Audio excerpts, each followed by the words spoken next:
Muy buenas, profesor. Buenas tardes. Soy el alumno Jonathan Espinosa. Estamos en el curso de motores de combustión interna. El tema de hoy vamos a tratar sensores y actuadores. Para esto tenemos que hablar un poquito más de los sensores, ¿no? Ejemplo, tenemos sensor de presión, sensor de temperatura. Empecemos con el sensor de presión. El sensor de presión es un dispositivo que contiene tres pines, ¿no? De 5 voltios, una de señal y tierra. Este se encuentra en el motor y que contiene y contiene motor, ¿no? Y como se contó anteriormente, trabaja con voltajes de 0 a 5 voltios, pero no siempre sucede estos límites, por ello su rango de trabajo es de 0 a 3 voltios. Es un concepto referencial al sensor de presión. Acá tenemos una imagen. Empecemos con el sensor de temperatura. El sensor de temperatura también trabaja de la misma manera, es decir, cuenta con el mismo sensor con el tipo NTC. Por otro lado, se puede observar el sensor de temperatura en el esquema electrónico, ¿no? Este sensor es de tipo NTC, tiene una tendencia de funcionamiento que muestra en la imagen. Acá tenemos en su imagen. Bueno, los problemas que pueden tener este sensor en el refrigerante es el consumo excesivo de combustible, un mínimo relente inestable, problemas para encender el auto en frío. También otro de los problemas es el problema en el arranque, ¿no? Que el motor o temperatura óptima de funcionamiento caliente. También problemas con la activación de los abanicos electrónicos de refrigeración. Tenemos también el sensor de frecuencia, ¿no? El sensor de frecuencia es algo magnético, ¿no? Como comúnmente son utilizados en motores que trabajan a altas revoluciones.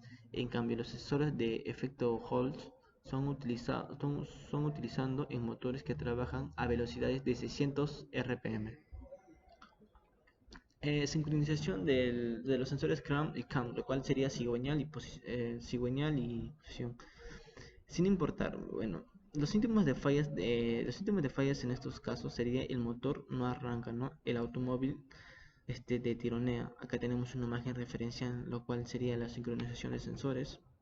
También tenemos el sensor de posición, el TPS. Estos sensores de posición tienen tres cables, reciben 8 voltajes, tierra, señal. Además tienen una resistencia variable y emiten señales de PWM digitales, ¿no? Los síntomas de fallas más comunes es en la velocidad de relente, una elevada aceleración, mayor consumo de combustible.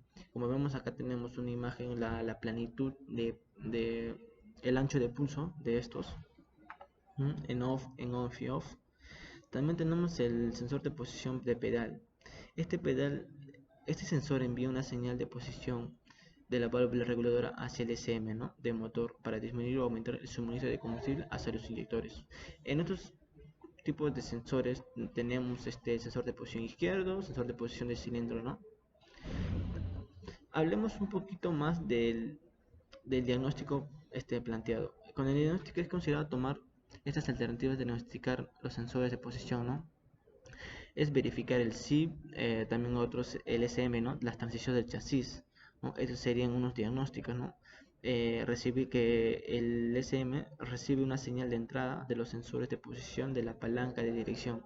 Ambos SM pueden activar un código de diagnóstico para los tres sensores. ¿No? Como vemos también tenemos los solenoides, ¿no?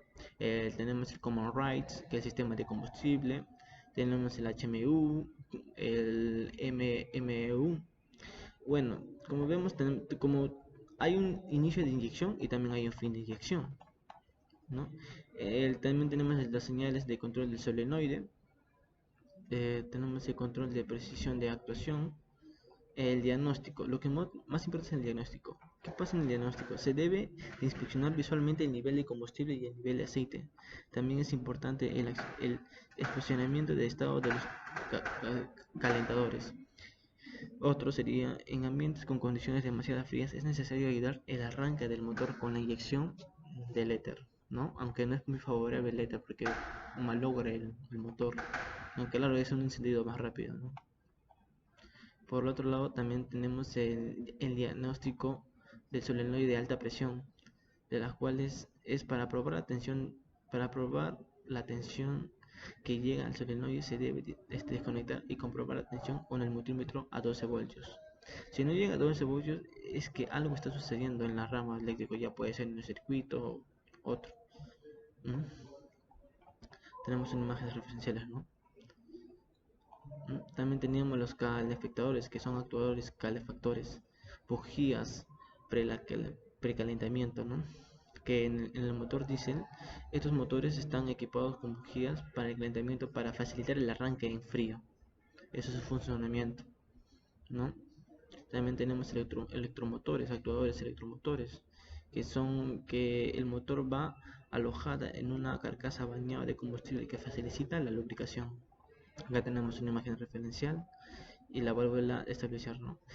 Y la válvula estabilizadora de Raleigh. Esta consiste en un motor de encendido único con el giro limitado, el inducido, ¿no? El rotor está colocado de tal modo que hace girar a la válvula abriendo el paso del aire.